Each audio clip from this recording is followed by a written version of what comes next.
Mimi nikaanza kuita mtoto Stacy. But mtoto hakuimbaridi. Mimi sana nikigrow nilikuwa najua mtu akipass anakuwa mbaridi, anakauka. Mimi nilichukua baby nikajaribu kumpe pumzi na mdomo yangu nione kama baby ataamka. Sasa ndipo nikaona ha respond. Hapo ndo nilianza kumbeg Stacy amka. Venye mimi nilikufaitia pia we fight juu ya mami. Stacy hakuamka. Nikamfunika na baby shorts na nikambeba hivi. Hiyo time yote hakuna nurse ama daktari anakuja kuniambia mtoto amepass. Unajiona kama failure. Sasa memories zinaanza kukuja. Mtoto alikuwa analia, siku anajua analia nini kama mama. Mimi ndo ningefaa nimuelewe. Nika conceive tena. Akiwa 7 months alikuwa 2.8.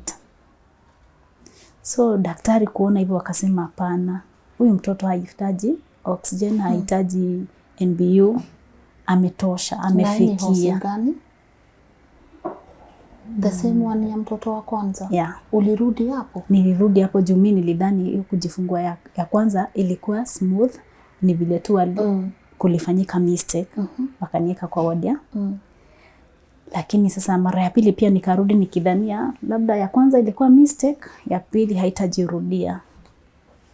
But pia mistake ikajirudia. Tena niko hapa na Caleb. As a mother niko na ile furaha, niko naitwa mama, lakini at the same time nikiona venye ana breathe inani break.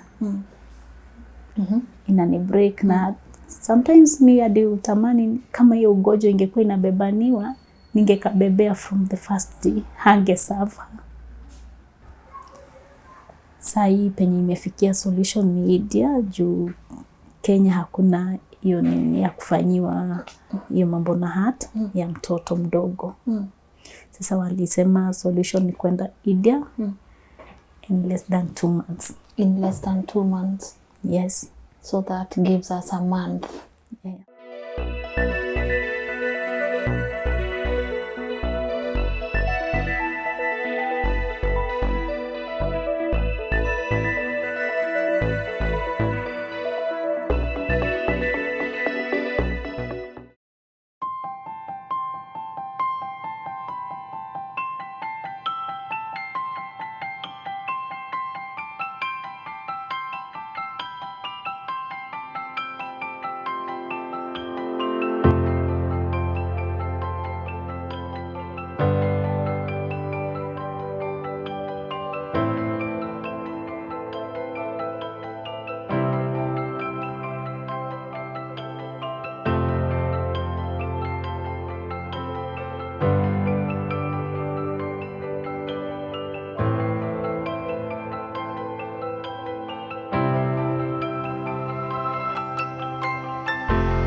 A very good morning to you and welcome to today's episode of Tales of Wanjiku.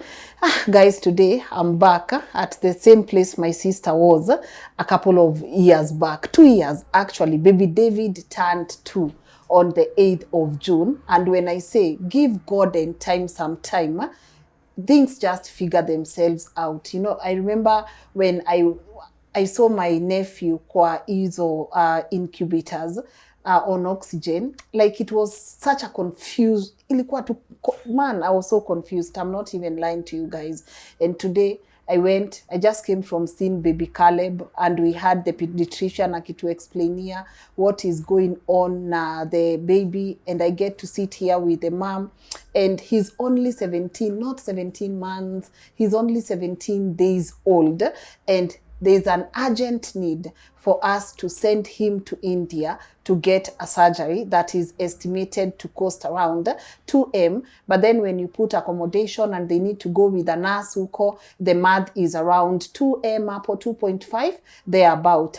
And I'm coming to you guys asking you, please, let's come through for baby Caleb, because I believe we've done that. I just brought you the story of Jennifer the other day.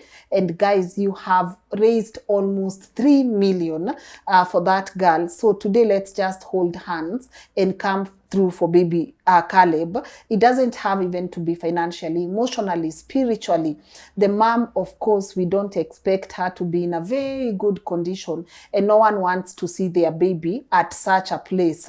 But me ujua God ako, and I always say what he cannot do does not exist, and if it's according to his will that baby Caleb aturudie, tumpeleke India na arudi hapa Kenya akiwa safe and sound, then I believe he will do so. Na sijakata kuwaletea follow up ya baby David. I was having a conversation with my sister and we were like 3 years maybe anniversary tufanye hiyo follow up, because God tuwezi nyamazia testimony. So let's listen in story ya mama Caleb so that we know how best we are able to come through for her the way we always do on this platform, and God to our blesser. So mama Caleb, how are you? I'm good.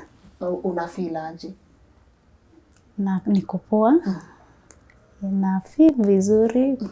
Na nashukuru sana Lynn kwa kuja. Najua schedule yako si tuko na time, tunakuanga na time. Yes, usijali na schedule, tuko hapa leo. Nashukuru. Yes. Mimi naitwa Winnie. Winnie Wambui Kiarie. Yeah. Mimi ndo mama Caleb. Yes. Yes. So nimewaita hapa ama nimewa request mkuje juu ya condition ya mtoto wangu. Hapo mbeleni nimekuwa na mambo mingi. Sio rahisi. Na kwa kweli penye imefikia mimi siwezi, imepita uwezo wangu. It's okay. Kila kitu itakuwa poa. Watu wakishikana hakuna kitu huenda wrong, si ni sawa? Maybe a bit of your background ndio watu waelewe mama Caleb ni nani, life imekuwa aje tukafika hapa. Yeah.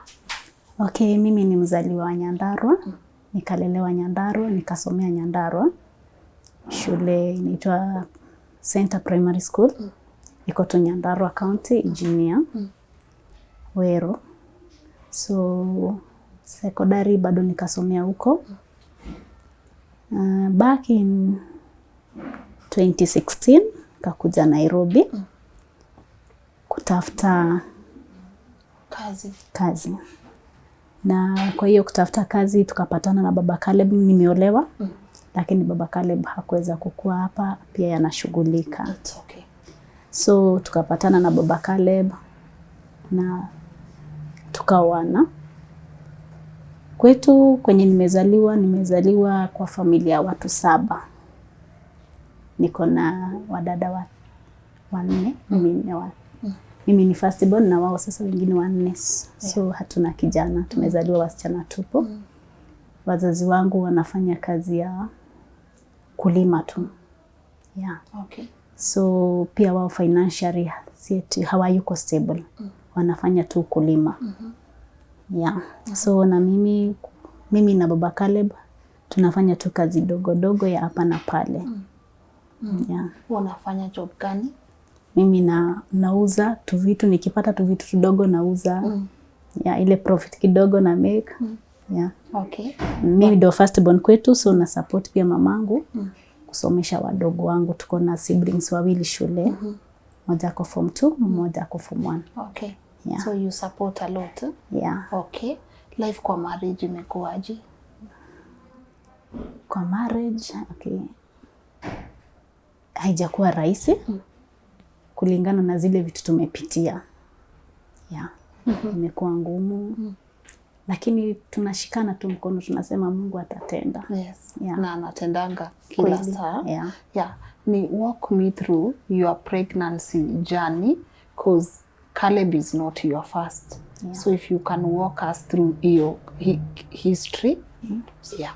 If you are okay nayo. Yeah. Okay.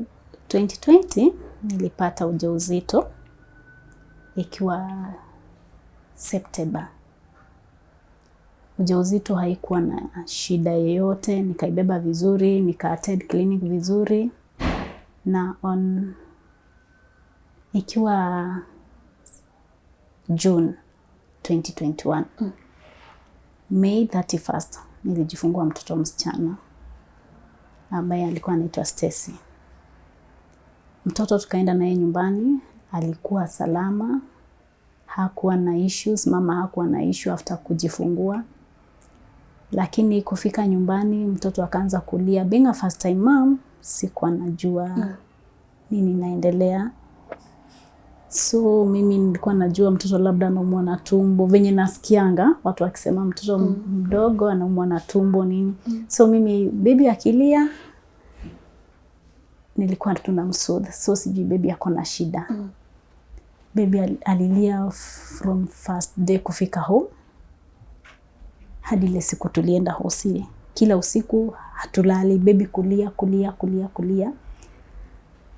Lakini hatukuwa tunajua nini inaendelea juu tulikuwa mimi na baba Caleb, sisi wote ni first time parents. So tunaambiana ni mtoto anaumwa na tumbo na ni kitu normal. Juu mchana hakuwa analia. Ikifika usiku sasa anaanza kulia, kuwa furious, hataki kubebwa, hataki kunyonya, but hatukuwa tunajua ako na issue.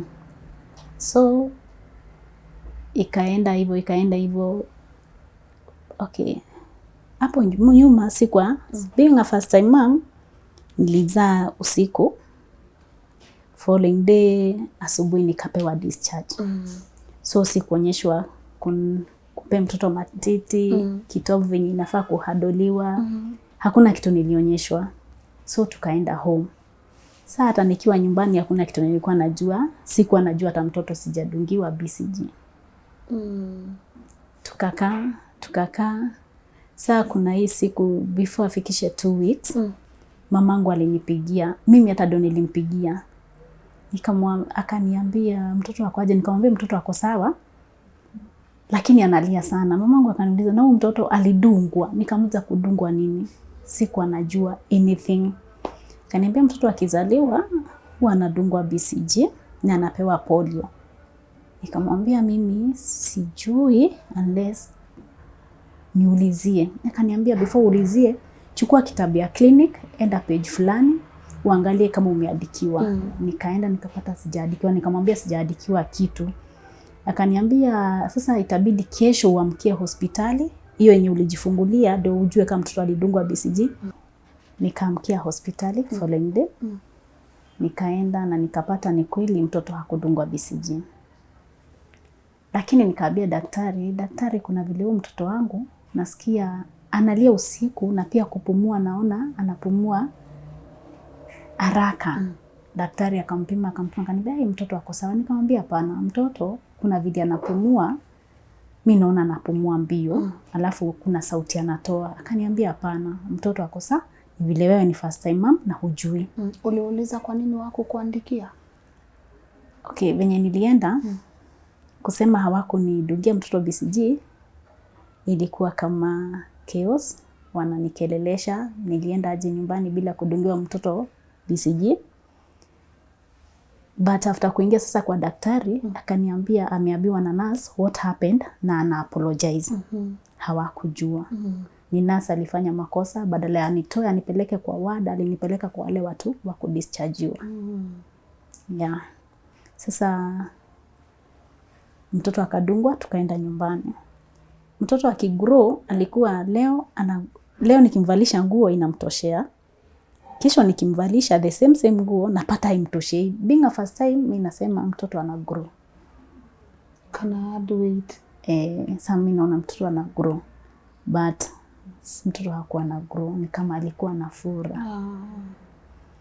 Enyewe mtoto alikuwa furaha yetu. Ndio tulikuwa tumegojea for long kugojea mtoto.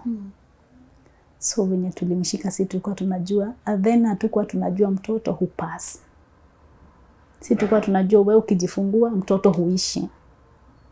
Sisi hatukuwa tunajua mtoto hupass. So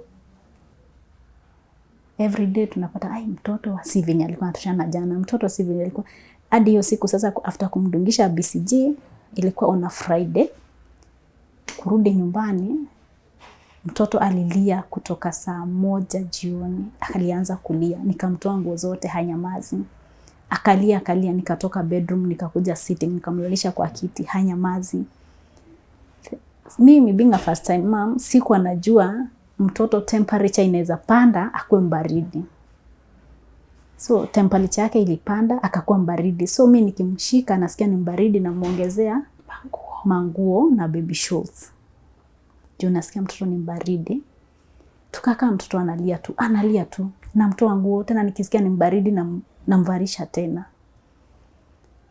Hadi sasa ikafika kitu saa 8 usiku mtoto hanyamazi. Mimi sana nadhani BCG na kuanga uchungu. Sasa mimi being a first time mom ni kitu ngumu kama huna mtu wa kukusaidia. So mimi nadhani hii kitu yenye alidungiwa ndio inauma. So ningemtoa kwa mkono nje ya show ya baby shows, nimweke nje nikidhani anasikia labda joto, anaumwa, but ni kama hiyo haikuwa kesi. Akalia. Kitu saa 8 nikafikiria wacha tupigie Uber, tafute Uber itupeleke hosi, juu mtoto amekataa kunyamaza, amekataa hadi kunyonya. Tukatafuta Uber, haipatikani. Uber zote zinasema haziko available hapo within. Tukakaa kitu 5 asubuhi ndio Uber ilipatikana. Uber kukuja, mtoto amenyamaza yes, lakini harespond. Being a first time mom, mimi vinyi mtoto alinyamaza, nilimwekelea hapa. Being a first time mom, nikalala. Sasa mimi nadhani baby pia amelala. So tulilala na yeye. Mimi sikuwa najua mtoto ni joto imemzidi akaconverse. So mimi nilichukua baby, nikadhani baby amelala, juu ametulia, harespond. Nikamweka wapi? Kwa kifua. Nikalala. Sasa unajua hiyo hujalala usiku mzima mtoto amekusumbua, so pia tukalala. Kuamka nikaita sister yangu, nikamwambia hebu kuja Stacy, kuna vile mdomo anafanana purplish. Akaniuliza kwa nini? Nikamwambia alafu nampa nyonyo na hanyonyi. Sister yangu mdogo sasa, si mkubwa, mdogo. Mimi ndio first born. Sasa sister yangu hata yakaniambia hebu tumpeleke hosi tusikie watasema nini. Before tuite daktari, tuite Uber twende hosi, nikachukua mtoto tena nikaanza kumjaribu kumnyonyesha kabisa, mtoto harespond.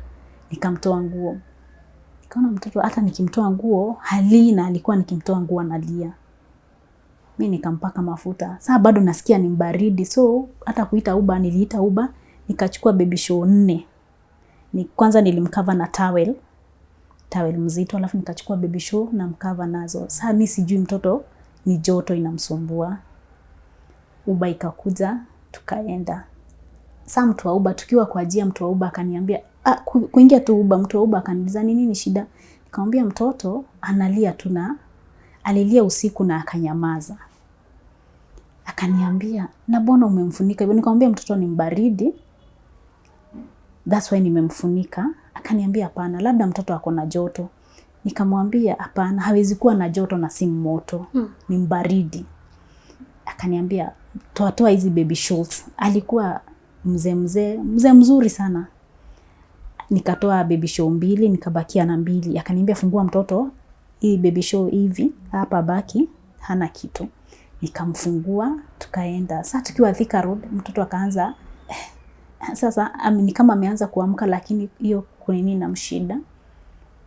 Mzee akajaribu kuharakisha gari tufike hosi. Bado mimi narudi ile hosi nilimzalia. Kuingia baby, daktari kuona baby, akaniuliza Winnie, ulikaa na mtoto wa nyumbani akiwa mgonjwa? Nikamwambia mimi nilikuwa hapa jana na sikuambiwa mtoto ni mgonjwa, niliambiwa mtoto ako sawa. Doc akaniangalia, nikamuuliza hapo venye aliniangalia, nikamuuliza baby yako aje? Akaniambia huyo mtoto wako, she's very sick. Mimi nilisikia dunia yangu imeisha. Ile niliona labda hata kalikufa kakiwa mkononi mwangu. Nikamuuliza ako mgonjwa wapi? Akaniambia huwezi jua, tunafaa tutafute ambulance haraka. Akaniuliza mmekuja na nani? Nikamwambia mimi nimekuja peke yangu na mtu wa Uber. Akaniambia lazima ukuwe na mtu wa kusupport, mfike Kenyatta, mtoto anahitaji oxygen. Aekwe kwa ICU. Juu already ni kama ameingia kwa shock. Nikamwambia tafuta ambulance. Akaniuliza uko na pesa? Nikamwambia niko na pesa. Akaniuliza zenye zitatosha kulipa ambulance. Nikamwambia tafuta. Akatafuta. Tafuta ambulance ikakuja, mtoto akaekwa, nasa yakaingia, tukaenda hadi Kenyatta. Kufika Kenyatta walimshughulikia haraka, lakini bado baby alikuwa already ameingia to septic shock. So haikuwa rahisi. Doc mwenye alimchukua akaniuliza, mama ulijifungulia wapi? Nikamwambia. Akashughulikia mtoto, akajaribu kumrestart, bado hakuamka. Sasa akamweka kwa NBU. Kwanza wajaribu kuona kama ata respond hadi na sindano. Sasa walikuwa na mdunga kila mahali kwa mwili na sindano, akijaribu kuona kama ata respond. Lakini baby hakuwa na respond. At that time mtoto ameanza kutana hadi mkono purplish na uko mguu. Mimi nikauliza doc, mtoto wako aje? Akaniambia mtoto wako ni mgonjwa sana. Lakini sasa juu venye nilikuwa peke yangu ndo nimejifungua, hakuwa ananiambia shida ni nini, wananiambia tu mtoto ni mgonjwa sana. So mimi mtoto aliyekuwa kwa kitu NBU ile open, nikachukua kakiti nikakalia hapo. So nilikuwa tunashikilia mtoto mkono, nasikia bado mtoto wangu anapiga, damu inapiga. So nasema bado mtoto wangu wako. But mtoto ukimdunga hadi na sindano, so walikuwa kila daktari akikuja anaambiwa huyu mtoto ha respond, anachukua sindano kila place kwa mwili, unajaribu kuona kama mtoto ata respond. Mtoto ha respond kwa sindano, of which hata wewe mwenyewe ukidungwa na kitu uta respond.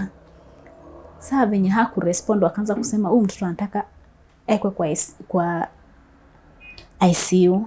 ICU ilikuwa time ya COVID. Hiyo time kupata ICU haikuwa rahisi na haikuwa inapatikana. So you can imagine, unaangalia mtoto wako hivi akienda, ukimwangalia na huwezi msaidia, unamwangalia tu aende. Mimi nikabeg madaktari. Hiyo time babake akafika, akajaribu kushughulika, lakini daktari wanasema ICU hazipatikani, zimejaa. Simu zikajaribu kupigwa, ICU haipatikani. So baby ilikuwa that time ilikuwa Friday. Saturday ikafika. Kalikuwa how many days? 12 days. 12 days. Yeah. Saturday ikafika asubuhi, bado baby ha respond, amenyamaza tu. Sasa mimi nikaanza kuona hadi mwili imeanza kupata patches. Hapa ni red, hapa ni white. Red, white. But hakuna mtu wa kuuliza maswali. Doc anakuambia baby atakuwa sawa. Unaona? Lakini baby ha respond. Tukakaa, ilikuwa kitu 5, mtoto akafungua macho. So kufungua macho, mimi nikaona baby amenipea hope atakuwa sawa. Juu hakuwa anafungua macho, hakuwa na respond, lakini hiyo time alifungua macho. Akakaa kama 30 minutes akafunga macho. So mimi venye alifungua macho nilipigia babake, nikamwambia, alikuwa chini. Nikamwambia mtoto amefungua macho, meaning ameamka. Hata venye alifunga macho, niliambia babake mtoto amelala, lakini labda ataamka masaa ingine. So ni kama baby hiyo time anafungua macho alikuwa tu ananiambia goodbye. Juu hii ilikuwa Saturday, saa tukalala hiyo Saturday, hajafungua macho tena. Sunday kitu 5 jioni tuliamka vizuri, but bado mtoto a respond, ako tu kwa oxygen. Jioni kitu 5 mimi nilikuwa nimekaa, baby yako hapo, mimi nimekalia kakiti venye iko. Saa nilikuwa nimeshikilia mtoto mkono hivi, sijui usingizi ilitoka wapi, na nilikuwa nimelala hizo siku zote silalangi na watch baby. Lakini hiyo siku, hiyo time, in less than a second, kwa usingizi kalikuja kale kakusinzia kidogo hivi. Nikasikia kitu kwa tumbo, uchungu. Nikaamka kuangalia baby, nilipata akibreathe ile ya mwisho. So nikakimbia nikaita nurse. But nurse kukuja akachukua baby, akajaribu kumrestart, akaniambia hakuniongelesha. Saa ile kitu niliona, nikamuuliza baby yako sawa? niliona tu machozi ya nurse imemwagikia baby. Sikuongeanga, nilikalia kitanda na nurse akaenda. So ameniacha mimi na baby, hajaniambia nini shida na akaenda. Nurse mwingine pia akakuja, akajaribu kupima mtoto, akaenda. Nikauliza mtoto wako sawa? Akaniambia, hakuniongelesha, akaenda. So niliona mwingine amekuja akaeka curtain, so nikakaka niko kando na wengine. Hapo ndo saa ilianza saa kunihit. Lakini nasikia hiyo moment yote hakuna mtu amekwambia what's happening. Hapo ndo ilianza kukuja kwa mind, ni kama baby hayuko.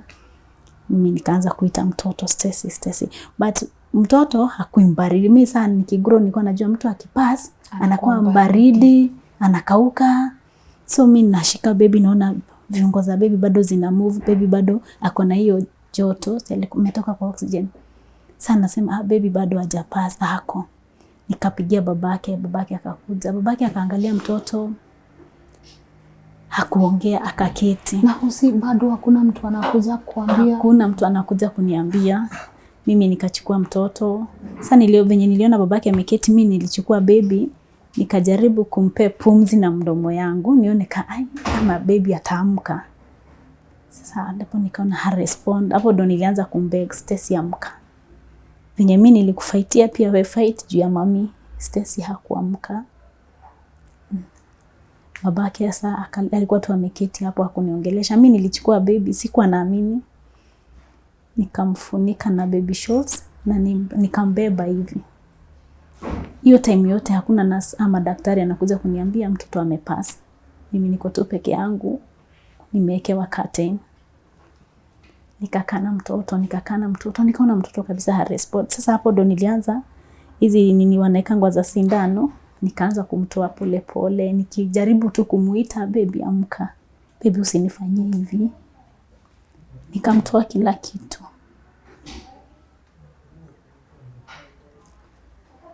But baby hakuamka.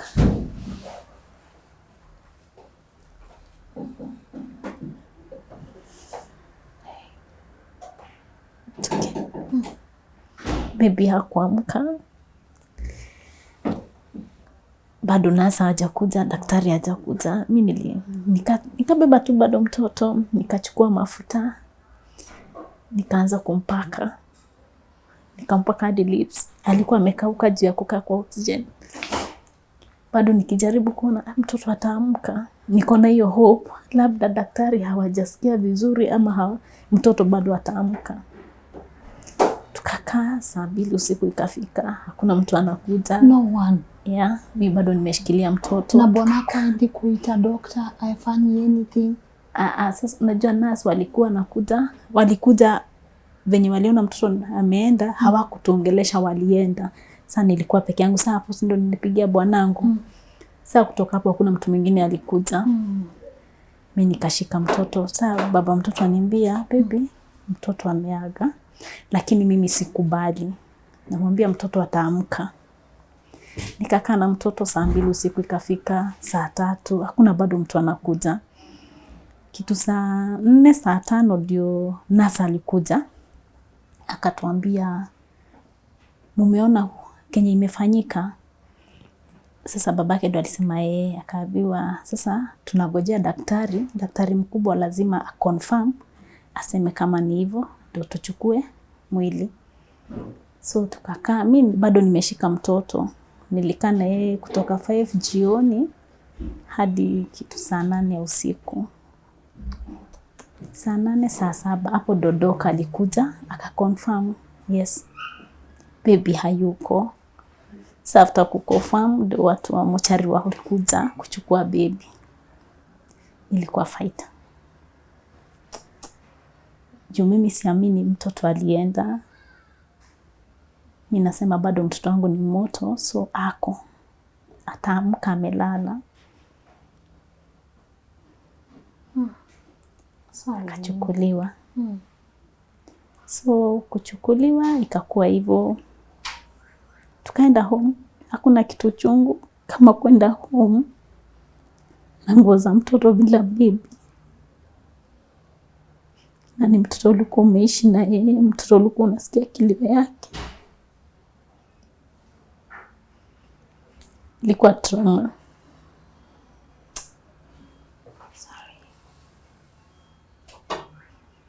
Sorry. So tukaenda home.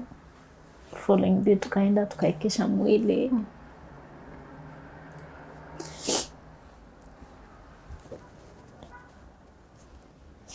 Tukaekesha mwili. Hiyo time saa ile siku tulienda kuekesha mwili, mimi hata sikulia. Niliangalia tu nikamwambia Mungu, umeamua kunifanyia hivi. Ni sawa. Nilikuwa the strongest kuliko watu wote. But sio strong ile ya kuwa strong. Nile ndani unaumia but unasema tu ilifanyika ni sawa. Taki kuonyesha nje. Tukaekesha mwili na bado tukaenda home. Saa siku ya kuja kusema mwili tunataka ifanywe nini kafika, tukaenda tukasema na bado tukaenda home. Hapo ndo safari ilianza ya uchungu. Unajiona kama failure. Sasa memories zinaanza kukuja. Mtoto alikuwa analia, siku anajua analia nini kama mama. Mimi ndo ningefaa nimuelewe. Unaona? Ni kama sikumuelewa, so ni kama ni mimi nilifail baby. But siku anajua. Safari ikaendelea hivyo. Nika conceive tena. Sasa hiyo mimba ilianza kunisumbua ikiwa some weeks. Saya baby number 2. Na baby number 2 ya. Nikasukumana nayo, ilikuwa inafika mahali pressure inaanguka, inabidi niekewe maji. Kwa siku nilikuwa naekewa maji hata IV 7, 5. Ndio pressure ipande na bado haipandi. Mimba the more ina grow excess, lakini sisi hatujui. Bado tunaona sasa tunaambiana na Habi, mtoto ni kama atakuwa mkubwa ama wakue twins. Juu mimba imegrow ni kubwa, nikiwa 4 months ungedhani niko 7 months. But sikuwa najua. So nilianza clinic mapema, ikiwa less than a month. Nikaanza clinic, kila kitu ilikuwa sawa, wao wakipima, but ikafika place pressure yenyewe inaanguka. Ikianguka naenda, wanasema hakuna kitu naweza nifanyia, nikunywe maji. Ikianguka ikatae kupanda juu ya maji, nikikunywa maji sawa, wao wananiwekea ile IV. So ikaendelea hivyo. Mimba ikiwa 5 months ungedhani na hesabu masiku nijifungue. Sasa ikawa kubwa ile, nikiketi hivi hakuna kazi ningefanyia hapa. Na nikienda scan kila kitu inasema niko sawa. So ikaendelea tu hivyo. Ikiwa 7 months nilianza kuumwa. Jioni nilianza kusikia uchungu, lakini si uchungu ya mtoto, ilikuwa tu uchungu ya mguu. Nasikia mguu inauma. Mimi nikalala. Sasa nasema tu nilikuwa nimeketi kwa siti. Nikasema labda ni vile nimeketi kwa kiti sana na mimba ni kubwa, wacha niende nijiekelee kwa kitanda. Nikaenda nikajiekelea. Kuamka nikaona ni kama fluid inatoka kidogo, sio mingi, kidogo tu. So nikasema wacha asubuhi ifike, juu si eti ni uchungu ya mtoto na bado sijafikisha masiku, niende hosi. Ni asubuhi ikafika, nikatafuta Uber, tukaenda hosi. Saa asubuhi mguu sasa inauma kabisa. Kufika hosi wananiambia, umekuja kujifungua. Hata sikuwa nimebeba anything, juu mimi najua naenda check up. Nikamwambia hapana, mimi mimba yangu haijafika, niko 7 months. Wananiambia hapana, hii mimba yako ni kubwa sana, haiwezi kuwa 7 months. Nawaambia hapana. So hapo nilikuwa so sure penye nilishikia mimba juu ya huyo mtoto mwingine. Nikamwambia hapana. Sasa wao wakasema hapana, hii mimba hata kama haiwezi kuwa 7 months. Nikatumwa scan. Kutumwa scan inaonyesha yenyewe mimba iko 7 months. Lakini mimba ni kubwa. But hapo ndo waligundua maji ni mingi kuzidi mtoto. Wakasema imefika ile severe polyhydramnios. Imefikia hapo, so mtoto hawezi kaa kwa mama tena, ndani ya mama tena. Na pia cervix wakasema imefunguka already, iko 8. So ni to sign either CS, juu alikuwa anasema hii ni 50-50 kujifungua normal. Juu mtoto, mtoto amekaa nini ya kujifungua, lakini hiyo maji ni 50-50. So ikasainiwa, wakasema pia kusurvive, walikuwa wanasema hii tuna sign pia survival ni 50-50. Mama anaweza enda ama waende wote, ama baby aende, mama survive. So mimi nikabaki kuwa strong, nikasema Mungu mwenye alinipatia hii mimba atafanya nijifungue na sisi wote tutoke sawa. Hatukwenda CS, Mungu alitengeneza njia nikajifungua normal. But sasa kujifungua normal, baby alikuwa mkubwa. Akiwa 7 months alikuwa 2.8. So daktari kuona hivyo wakasema hapana, huyu mtoto hahitaji oxygen, hahitaji NBU, ametosha, amefikia. Gani? The same one ya mtoto wa kwanza? Yeah. Ulirudi hapo? Nilirudi hapo juu mimi nilidhani hiyo kujifungua ya kwanza ilikuwa smooth, ni vile tu kulifanyika mistake, wakanieka kwa ward. Lakini sasa mara ya pili pia nikarudi nikidhania labda ya kwanza ilikuwa mistake, ya pili haitajirudia. But pia mistake kajirudia. Wakasema mtoto hahitaji anything. But before nijifungue niliwabeg sana. Hata huyo daktari anajua nilimbeg sana, nikamwambia tafadhali nipe referral juu hamna NBU na hamna ambulance na mimi najua sijafikisha masiku. Wakaniambia hapana, hatuwezi kupe referral juu already uko 8 cm, unaweza jifungulia kwa njia. Nikamwambia hapana, nipe referral tu ya usiku karibu, but iko na hizo hata kama ni NBU. Akakataa kabisa. Saa kukataa, ikabidi nijifungue juu sasa imefikia sasa uchungu sasa imezidi, time ya kupusha imefika, wanasema labda theater. So mwisho nikajifungua.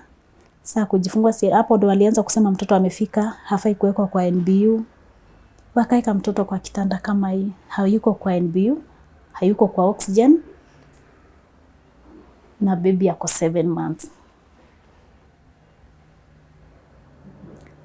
Mi after kutoka delivery room nikakuja nikaona baby, au hawakuwa wamenotice baby ameanza kushindwa na kupumua, anapumua na mdomo. So mi kufika, unajua mama ndio anaona makosa kidogo kidogo. Kufika tu kwa baby nikawauliza mbona mtoto anapumua na mdomo? Juu alikuwa anatafuta hewa hivyo.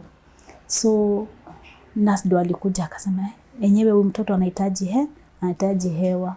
Wakaanza kutafuta mtungi ya emergency ya oxygen na kutafuta ambulance. Mtoto atafutiwe hosi, atafutiwe NBU. Na ilikuwa too late. Come on. Ilikuwa too late. Juu pia kupata hiyo hosi yenye iko na NBU hazipatikani. Kukupata ambulance haipatikani. Nilijifungua saa 9 mchana. Baby alikuwa anapata ambulance na NBU kitu saa 1 jioni.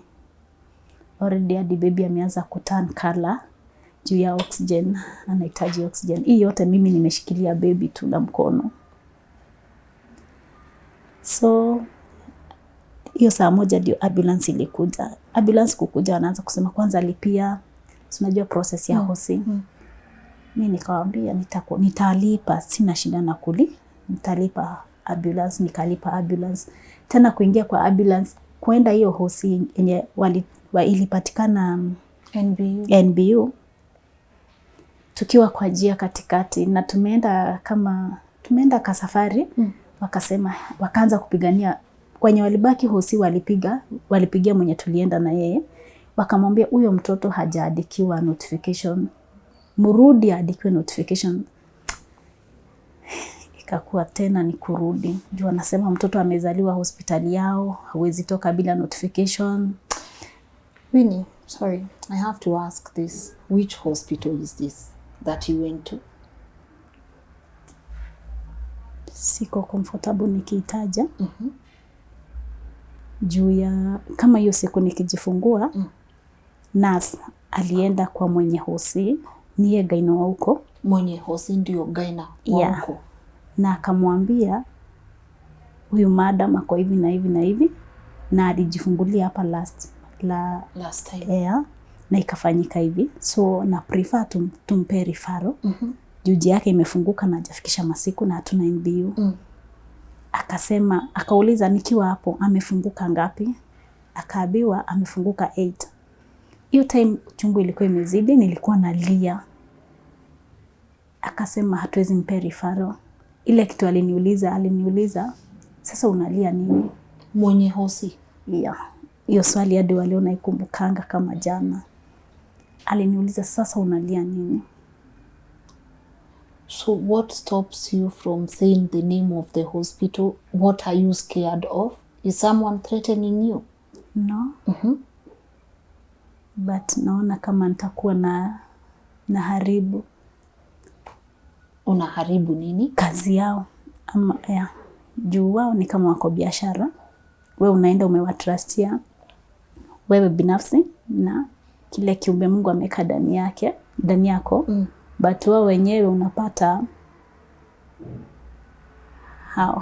hawajukumiki kwa kazi yao. Wenye walikuwa na walikuhandle aje the nurses? The nurse mwenye niliingia kwake mara ya kwanza alikuwa sawa. After kunipeana kwa ward, huyo msichana alinichukua. Si msichana ni kama mama. Huyo sasa ndo alinifanyia kila kitu, akaniweka laini. Hawako kind. That one I can say. Sasa after kunizalisha mtoto kufikia kwenda, akaanza kusema yeye hawezi enda. Nikajaribu kumbeg ile niwe umenisaidia nikajifungua, tafadhali nipeleke uko kwenye mnasema twende referral, mtoto wangu afanye nini? Admitiwe, at least apate oxygen. Akakataa. So mwenye alikuwa anakuja shift ya usiku, so nasikia nilijifungua saa 9. Mtoto alikuwa anapelekwa saa jioni. Huyo mwenye alikuwa anakuja shift ya usiku ndiye alipewa makaratasi. So hata hajui anaenda, na akawauliza sasa mimi sijakuwa nitaenda kusema nini? Akasema wao wakamwambia, huyu dem akamwambia tumepiga simu so weenda. Na tukaenda. Then mkiwa kwa njia ndo simu ilipigwa kutoka hosi. Huyo mtoto hajapewa notification, hajaandikiwa notification. Mnafaa kurudi. Juu mtoto amezaliwa hii hosi, lazima aadikiwe notification huko. Nikajaribu kuwabeg ile situfikishe baby notification mnaweza niletea. Wakakataa, lazima mrudi mchukue notification. Ikabidi turudi. Urudi. Sasa best yangu hadi akaanza kuwabeg. Juu basi tupandieni mtoto twende na yeye, niko na gari hapa chini, tuharakishe tutafute hosi. Wakasema mtoto hawezi toka hapa bila oxygen.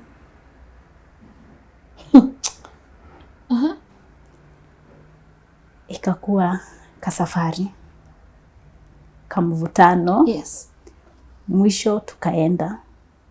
Kufika wenye wali receive baby ilikuwa hosi ya government, lakini wazuri. Wali act haraka Pumwani Hospital. Wali act haraka, wakachukua baby wakamweka kwa NBU, wakamweka oxygen, kila kitu. Hata hawakuwa wameniambia ni sign anything. Sasa after nini baby ndo aliniambia sasa tunataka mama usign hapa. Sawa, wakanipe nini ya admission ya dike, na nikachukua nikaandika. Lakini sasa hawa after kunifikisha na kuacha baby amechukuliwa, walienda. Sawa, wameniacha mimi na hosi.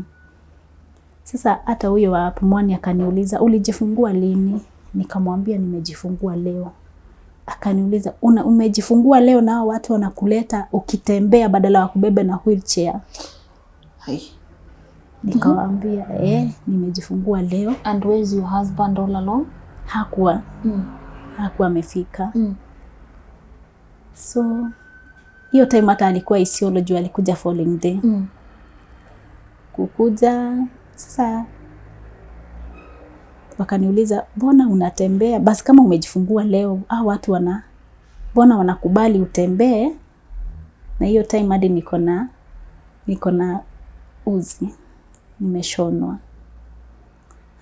Wanauliza mbona wanakubali utembee wakiona situation yako badala hata wakubebe na wheelchair.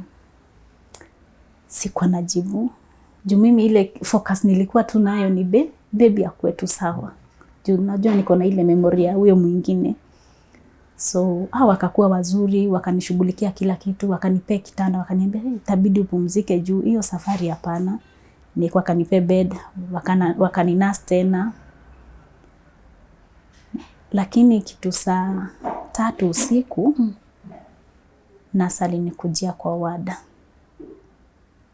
Nikateremka chini kusa kwa NBU, wadi iko juu, NBU iko chini. Nikateremka, nikaenda nikapatana na daktari, akaniambia, yes, unaona mtoto wako? Nikamwambia Sasa hapo hata mimi mwenyewe nilikuwa nimeangalia na nikaanza kuona hapa yenyewe pia ni 50-50. You already baby ameturn. Akaniambia unafikiriaje kuhusu mtoto wako? Nikamwambia na hope for the best.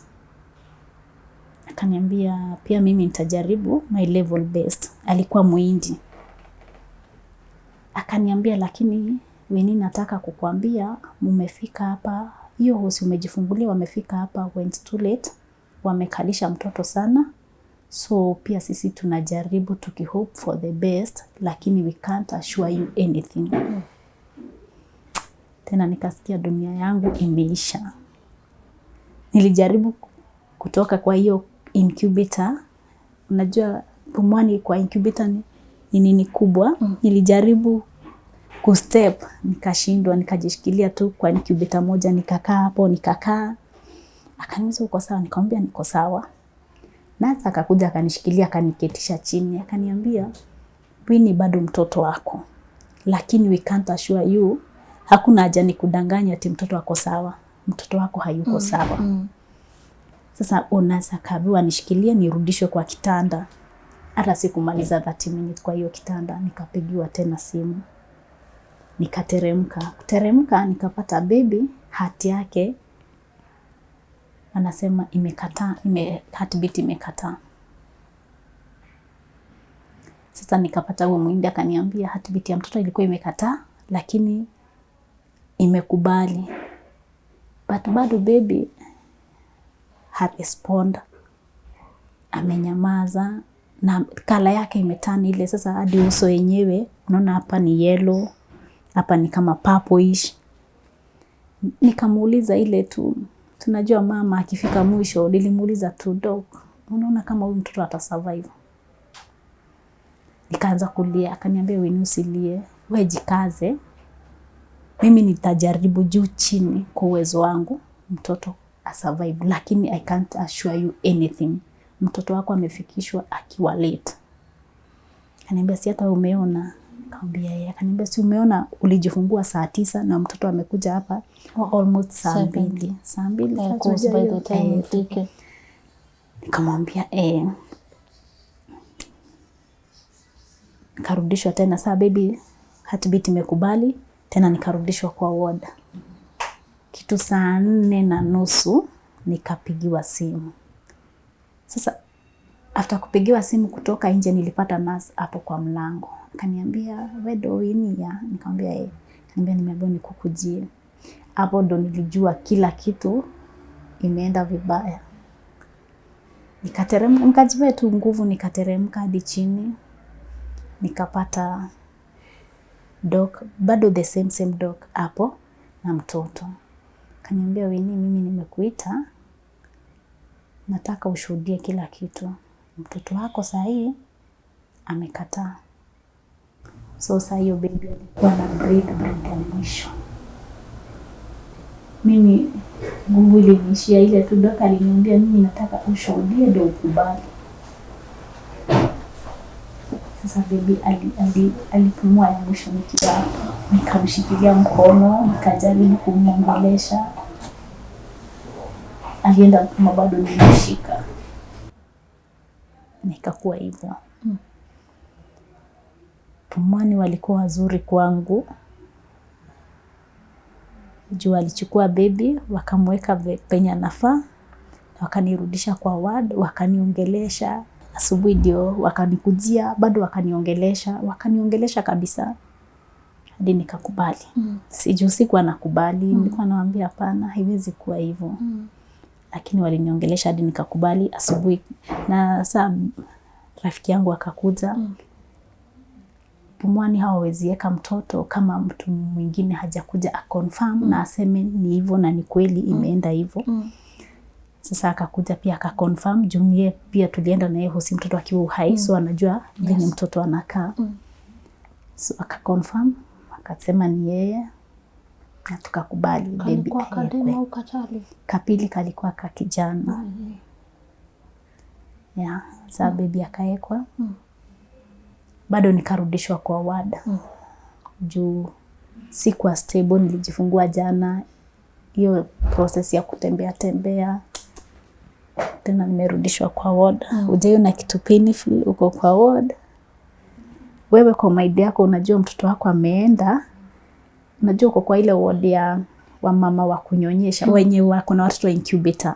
So mama unasikia amekuwa. Wewe ukilala masaa imefika ya kwenda kunyonyesha, unajua mnatokanga wote.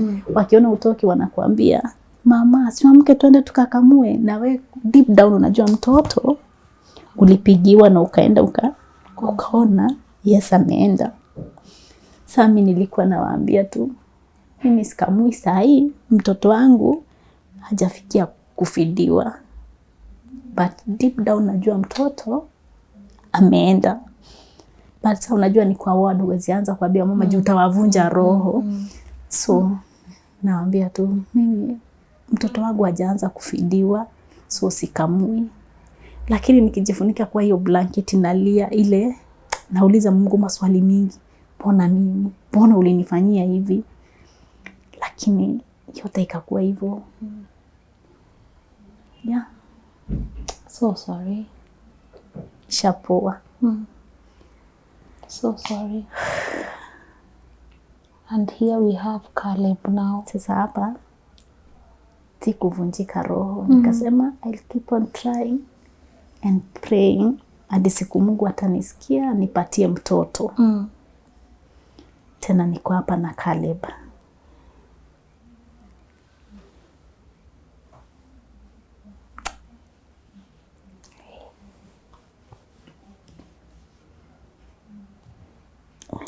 Tuanze na Caleb. Mbona ukamuita Caleb? Juu nimepitia mengi, alafu kuangalia meaning ya hiyo jina yake imemaanisha faith, strong, faith, perseverance, coming out strong. So nikaona hiyo jina inamfaa. Then before hata nishike mimba, nilikuwa nimeambia Mungu, mwezi wa 5 2023, juu ya kupitia mengi, unapatana na mtu anakuuliza, how is ka baby? Na wewe deep down unajua sina ka baby. To baby tulipass. So nilikuwa naambia tu Mungu, mwezi wa 5 2023 isipite kama pia mimi siitwi mama, kama pia mimi sinyonyeshi. Kweli Mungu akakuwa mwaminifu. Nilikuwa tunamuomba na nikamwambia Mungu, ukinibariki 2023 May, nipe kijana na nitamuita Caleb. Juu pia niliona Caleb kwa Biblia aliishi 110 years kama brother yake. So nikaona pia Caleb ataishi na atakaa hizo siku, atakaa miaka mingi. Na jina yake pia vile inamaanisha persevere, kuvumilia, kukuwa na faith hadi amalize akiwa strong. So nikaona hiyo jina inamfaa. nilikuwa nimeahidi Mungu hivyo. Mungu akakuwa mwaminifu. Nikaconceive. Nikabeba ujauzito, ukakuwa na ups and down. Ikiwa 3 months, ikaanza kuthreaten kutoka. Nikakuja hapa nikalazwa either 3 ama 4 days. Nikatoka. Nikakuwa na sasa after nikaanza kufanyiwa vipimo juu mimba imeanza kusumbua. Yeah. Nikapatikana na diabetes ile ya ujauzito. Tukaanza kuimonitor. So nilikuwa on and off hospital. Nakuja clinic after 2 weeks. Juu singemaliza mwezi ndio tuangalie hii glucose juu after kufanya utafiti ndio tulijua hii glucose ndio ilikuwa juu hii time ya second born. Ndio maana mimba ikakuwa kubwa.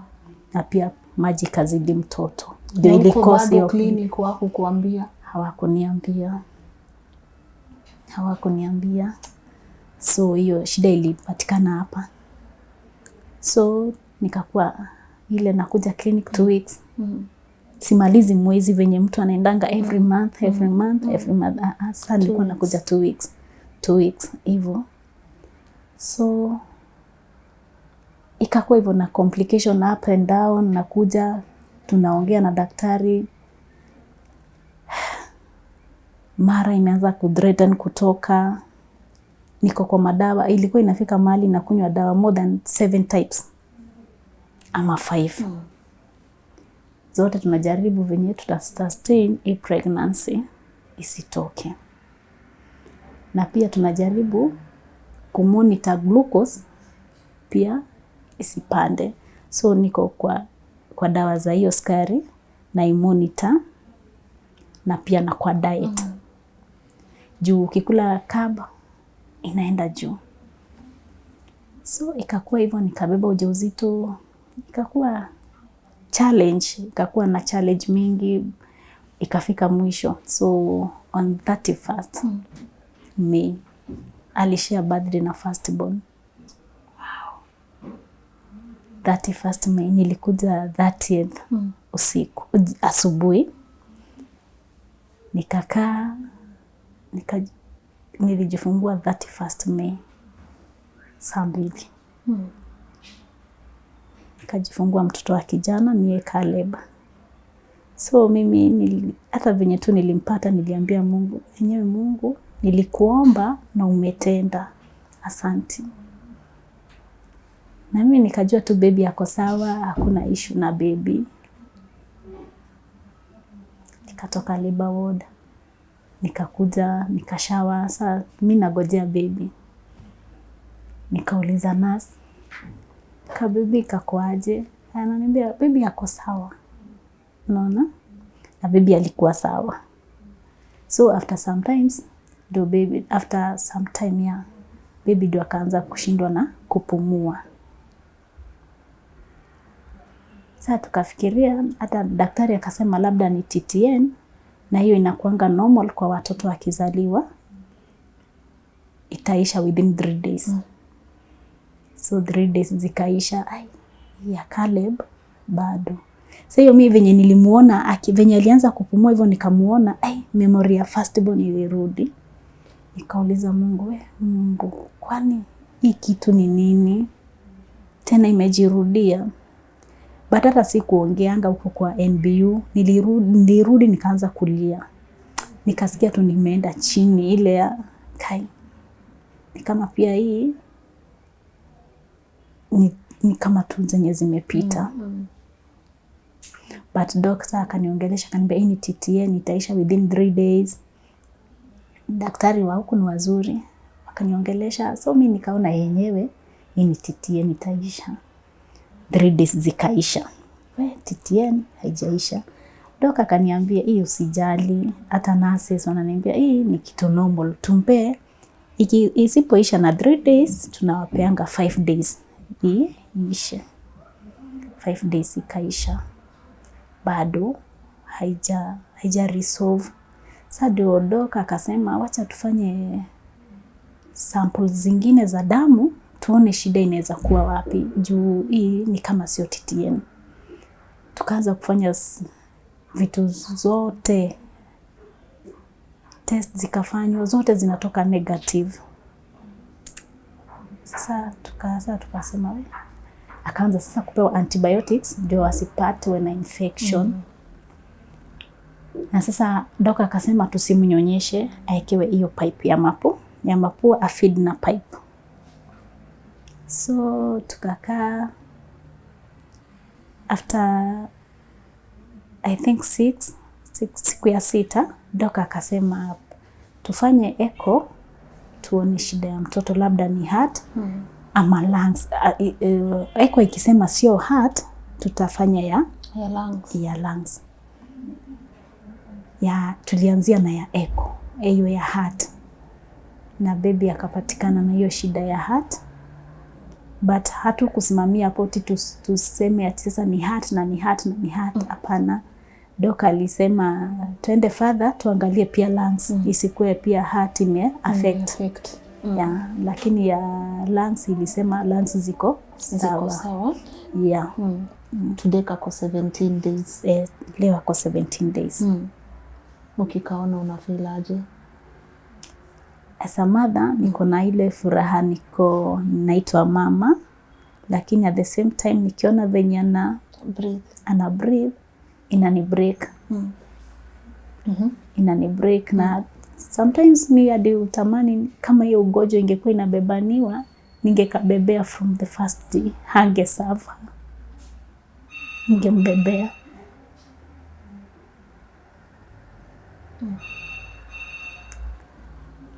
It's okay, take heart.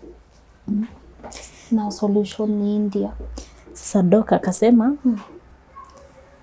saa hii penye imefikia solution ni India, juu Kenya hakuna hiyo nini ya kufanyiwa hiyo mambo na heart ya mtoto mdogo. Sasa walisema solution ni kwenda India in less than 2 months. In less than 2 months. Yes. So that gives us a month. Yeah. 1 more month. Okay. How much are we looking at for clarification purposes? So when operation walisema ni 2.5. Yeah. Sasa kuna hiyo mambo na accommodation. Kuna mnafaa tuende na nurse ama cardiologist, juu itategemea na condition ya baby. Kama ataenda, walisema kwa sahi hatutasema ati tugojee atoke kwa oxygen. Mtampeleka akiwa ndani ya oxygen. Ataenda na oxygen, so kuna hiyo oxygen. Kuna cardiologist. Na nurse itategemea. Uko na passport? Kwa sahi sina passport. Anza kutayarisha passport. Yangu na ya baby. Yako na ya baby. Anza kutayarisha passport. Sawa. Your husband ako na passport? Yeye ame-upgrade yake, lakini bado haijatoka. Okay. All right. What is keeping you going right now?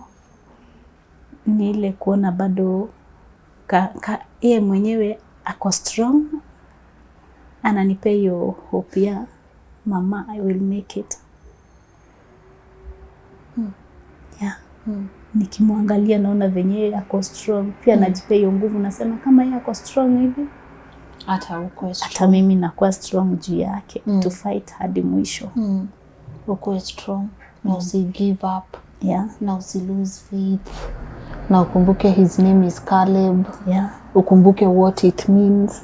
Ukumbuke what it stands for. You get it. Yes. You keep pushing, you keep fighting, you keep being strong for yourself. Okay? Yeah. All right? Yes. Na hiyo pesa isikujalishe. People will come through. They'll come through for baby Caleb. But then ndani mimi, guys, I won't lie. Nimejam because I'm like this hospital, but anyways, let's maintain tukue focused. Priority hapa ni baby Caleb, and I know he will be okay. Anyone that is watching, ukiangalia ile camera, what would you want to tell them? Mko na pay bill, mko na phone numbers, hizo details. Pia feel free kuwapatia. Sawa. Mimi naitwa Winnie. ama Mama Caleb, na waomba wa Kenya munisaidie kusettle na kupeleka baby Caleb ili afanyiwe surgery ya moyo ndio aweze kuishi kama watoto wengine, na pia nipate furaha ya kuwa mama tena. Juu yeye tu ndo mtoto nimebaki na yeye na ni mtoto wa kipekee. Na waomba tu munisaidie juu sina hiyo uwezo ya kuraise hiyo pesa within hiyo duration. Munisaidie tu na baby Caleb akienda India na arudi. I promise you guys, nitatafuta Lynn, tukuje, tuambie asante. Amen. Okay. Tukue positive. Sawa sawa. Kuna phone number? Yeah. Kwa wale watu maybe wako majuu wangetaka kutuma na tap, maybe send wave, kuna unaweza wapea? Yeah. 0712 418 791. Full names zitaleta? Winnie Wambui Kiaria. Okay. Hiyo ndio iko kwa M-Pesa. Yeah. Anything else ungetaka kuadd? What would you want baby Caleb to know about you? Nampenda sana. Good. Na nitasimama naye hadi mwisho. Sitaimwacha. Sawa sawa. And keep the faith. You don't deserve all that. And none of it was your fault. Sawa sawa. None of it was your fault. Okay? You don't deserve the negligence. You don't deserve to feel like you're alone. You don't deserve all that. And now there are people who will be praying for you. They will come through for baby Caleb the best way we know how. Sawa sawa. Kuna kitu kingine ungetaka kusema? Ningewaomba pia wanisaidie. Pia hapa niko na bill. Hapa. Oh. Baby yako kwa oxygen since ile siku alizaliwa. So ni 17 days. Hiyo oxygen sisi wote tunajua inalipangwa na masaa na ako kwa oxygen 24/7. It's okay. It's okay. Kuna madawa naekewa. Kuna daktari wanakuja kumuona. Na pia kuna cardiologist pia anakuja kumuona. Na mimi pia niko hosi. Sisi hatuna uwezo wa kuketa hiyo bill. Kwa sahi Tumefikisha how much huko? Ile siku nilikuwa nimeulizia ilikuwa almost 350. Okay. Yeah. Don't lose faith. Sawa sawa. Sawa. All right. Anything else? Nitawashukuru sana mkinisaidia. Watakusaidia. Nitatafuta Lynn, tutakuja tu na baby Caleb. Watasema asante. Watakusaidia. Sawa. And many people have been here. You know, and you will walk out strong. May God's will, not our will. Let God's will be done. Amen. Okay? Yeah. Tumalize. You sure? Ko sure? Mimi ningeomba tu anisaidie baby Caleb aishi. Okay. Ile tu kidogo mtu ako nayo, hata kama ni 10 bob, itasave maisha ya Caleb. Yeah. Na nitakuwa mama tena, nitafurahia kukuwa mami. Sawa, Mama Caleb. Okay. All right. Anything else? You're good? We finish?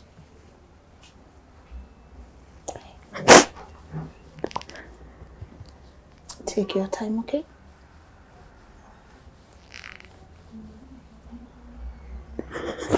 He will be okay. Na watu watakam through. Takwa maombi, kwa pesa, emotion, whichever way they are able to, they'll come through. Sawa sawa. Take heart. Okay? Yes. Yeah. You're good? Yeah. Okay. We wind up? All right.